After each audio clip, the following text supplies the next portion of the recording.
Hello guys, स्वागत है आपका निफ्टी 50 सेंसेक्स और बैंक निफ्टी के एक और डेली एनालिसिस वीडियो में, जहां पे तीनों का चार्ट हम डिटेल में स्टडी करने वाले हैं। किस तरह से मेरा कंप्लीट एनालिसिस बन रहा है, किन बातों का हमें ध्यान रखते हुए चलना है, जिससे कि कल के दिन हम ट्रैप से बचते हुए एक अच्छा मोमेंटम प्लान कर सकें। कल फ्राइडे का दिन होने वाला है, साथ ही हमारी वीकली क्लोजिंग भी होगी, तो किस तरह से वीकली क्लोजिंग हो सकती है वो भी हम यहाँ पे डिस्कस करने वाले हैं। जैसे सबसे पहले आप यहाँ पे निफ्टी 50 का daily time frame chart check out करेंगे, जहां पे ब्रॉड माइंडसेट हमारा कैसे बन रहा है कि आज के दिन इसकी एक्सपायरी थी और प्रॉपर इनसाइड कैंडल में मार्केट क्लोज करता हुआ नजर आया है। जैसा हमने कल दो लेवल को डिस्कस किया था कि 23,000 के ऊपर जाता है अगर मार्केट, तो कॉल राइटर्स वगैरह कवर करना चालू करेंगे तो हम बाय प्लान करते हुए चल सकते हैं। वहीं पे डाउन साइड पे इंपॉर्टेंट लेवल जो हमारा बना हुआ है, काफी लंबे टाइम से हम इसको डिस्कस कर रहे हैं, 22,800 का।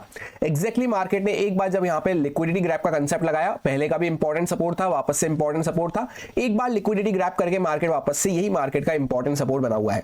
तो इसके नीचे ही हमने अग्रेसिव सेलिंग की बात करी थी ना, तो मार्केट इसके नीचे गया। एग्जैक्ट लो अगर आप आज का चेकआउट करेंगे तो 22,812 के आसपास हमें देखने को मिल रहा है। एक पॉइंट से भी मार्केट इसके नीचे नहीं गया और हाई भी हमें 923 का देखने को मिल रहा है, यानी कि हार्डली मार्केट 100-110 पॉइंट की रेंज में काम करता रहा पूरा दिन। कोई ज्यादा बड़ा मोमेंटम हमें देखने को नहीं मिला, इस वजह से प्रॉपर एक इनसाइड कैंडल बनती हुई नजर आई है।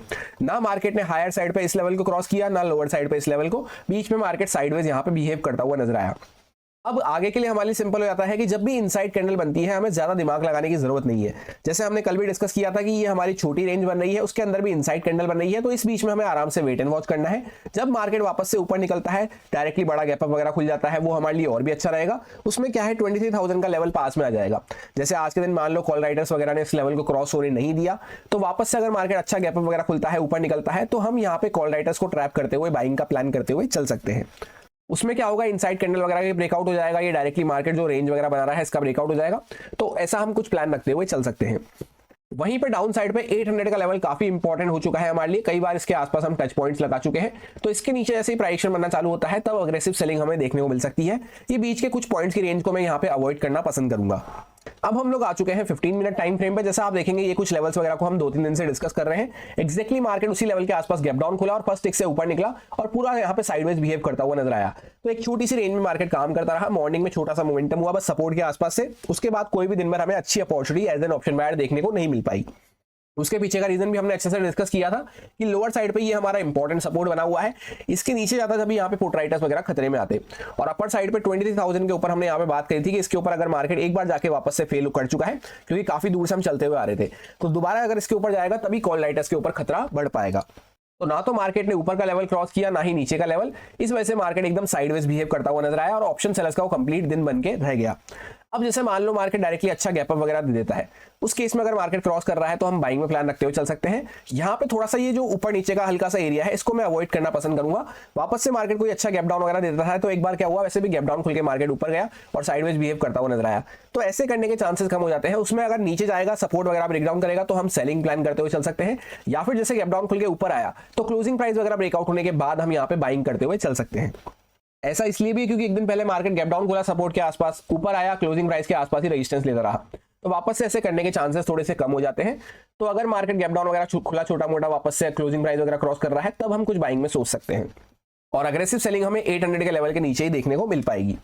और एक इंपॉर्टेंट केस होता है, जैसे मार्केट डायरेक्टली गैप अप तो खुला पर छोटा मोटा गैप अप खुला और फर्स्ट टिक से नीचे निकलना चालू कर दिया, तो जैसा मैंने आपसे कहा इस एरिया को मैं थोड़ा सा अवॉइड करना पसंद करूंगा। थोड़ा नीचे निकलने के बाद यहाँ पे प्राइस एक्शन वगैरह बनता है, तब थोड़ा नीचे आने के बाद हम सेलिंग प्लान करते हुए चल सकते हैं।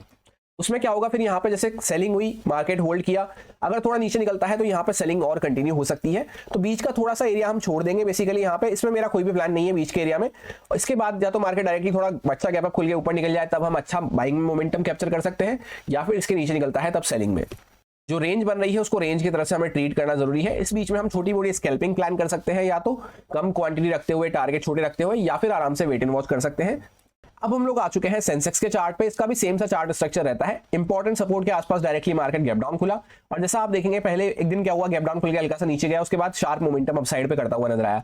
तो इस बार वापस ऐसा नहीं कर सकता, तो मार्केट गैप डाउन खुल के यहाँ पे सपोर्ट के आसपास इसी तरह से साइडवेज होता हुआ रह गया। तो अब जैसे मार्केट अच्छा खासा कोई गैप अप दे दे डायरेक्टली, उसमें क्या होगा, 76,000 का साइकोलॉजिकल लेवल पास में आ जाएगा, तो हम यहाँ पे बाइंग में प्लान करते हुए चल सकते हैं। बाकी जैसे मैंने आपसे कहा ये पूरी यहाँ पे रेंज बन रही है, तो इस छोटे से एरिया को, जैसे हमने निफ्टी 50 में बात करी, इस एरिया को मैं अवॉइड करना पसंद करूंगा। जैसे मार्केट छोटा मोटा गैप अप खुल के वापस से इसके अंदर आ गया तो रुकना पसंद करूंगा मैं यहाँ पे।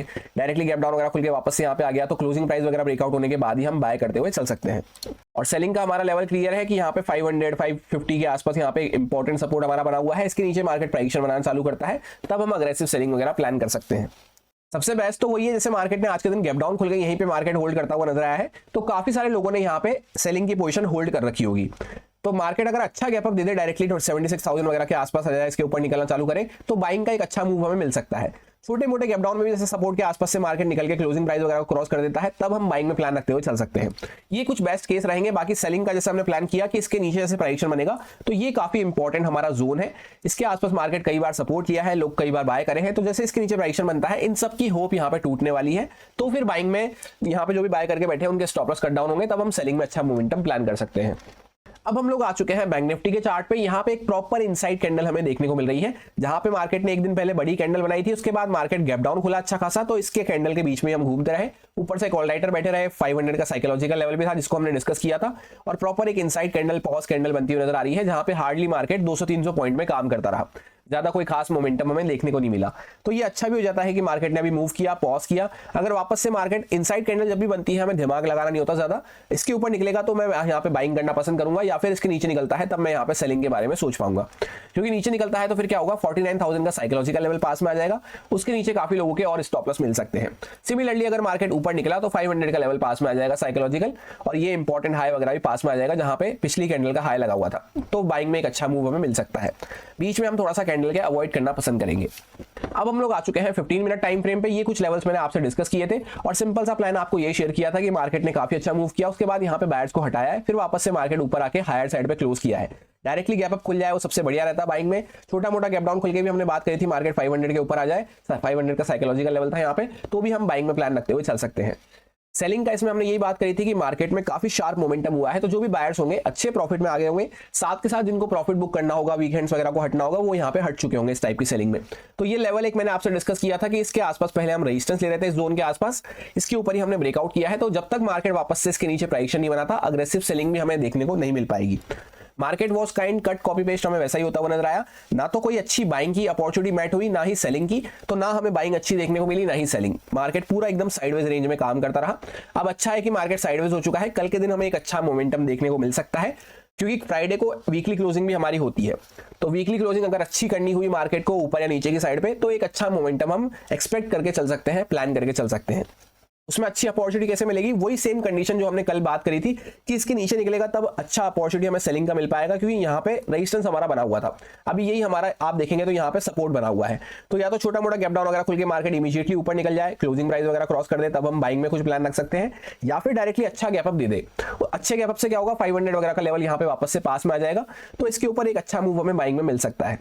तो ये कुछ केस में बाइंग अच्छी रहेगी, और सेलिंग का क्लियर है कि इसके नीचे कुछ प्राइसेशन बनता है तो क्या होगा, 49,000 का लेवल पास में आ जाएगा, और ये जो बायर्स वगैरह अभी भी होल्ड कर रहे होंगे ये खतरे में आ सकते हैं फिर, तो फिर हम यहाँ पे सेलिंग के बारे में सोच सकते हैं बेसिकली थोड़ा नीचे निकलने के बाद। वैसे भी जैसा कल मैंने आपसे एक पॉइंट डिस्कस किया था कि ये जो मोमेंटम हुआ है बाइंग का, शार्प मोमेंटम एक दिन पहले हुआ था जो, इसके अगर हम लो पॉइंट से हाई पॉइंट को कनेक्ट करके फिबोनाची रिट्रेसमेंट लेवल्स निकालते हैं, तो यहाँ पे 0.61 का फिबोनाची रिट्रेसमेंट गोल्डन जोन आने वाला है, तो इसके आसपास हम ये लेवल को इसके आसपास कर सकते हैं। यहाँ पे आप देखेंगे तो एक्जैक्टली 120 के आसपास ही हमें देखने को मिल रहा है। जब मार्केट इसके नीचे कुछ प्राइसेशन बनाना चालू करता है तब हमें अग्रेसिव सेलिंग देखने को मिल सकती है। फिर क्या होगा, यहाँ पे जो रेजिस्टेंस वगैरह बना हुआ था हमारा, ये भी फेल हो जाएगा वापस से, इसके आसपास अभी मार्केट सपोर्ट लेता हुआ नजर आ रहा है बेसिकली इस जोन के आसपास। इसके नीचे अगर निकलेगा तो अग्रेसिव सेलिंग फिर हमें देखने को मिल सकती है। उसमें ऐसा है कि मार्केट का प्रीवियस ट्रेंड भी सेलिंग बना हुआ था, यहाँ पे मार्केट होल्ड किया, थोड़ा ऊपर जाने की कोशिश किया, पर अगर इसके नीचे निकला तो फिर यहाँ पे सेलिंग हमें अच्छी देखने को मिल सकती है। अदरवाइज बायर्स को यहाँ पे समझना है तो छोटा मोटा गैप डाउन खुल के इमीडिएटली मार्केट इसके ऊपर आ जाए, या फिर अच्छा गैप अप दे दे डायरेक्टली, वो बाइंग के केस में दोनों अच्छे रहेंगे। सो यही मेरा सिंपल सा एनालिसिस बन रहा था तीनों इंडेक्सेस में, जो आपके साथ प्योरली एजुकेशन एक्सपीरियंस पर्पस से शेयर किया गया है, सारे लॉजिक्स और रीजंस को एक्सप्लेन करते हुए अच्छे से काफी डिटेल में। अब अगर आपको अच्छा लगता है, समझ में आया है, तो आप इसको यूज में ले सकते हैं अपने रिस्क पे, अपने प्रॉपर रिस्क मैनेजमेंट को फॉलो करते हुए, अच्छे से स्टॉप लॉसेस वगैरह को फॉलो करते हुए। Happy Friday, thank you.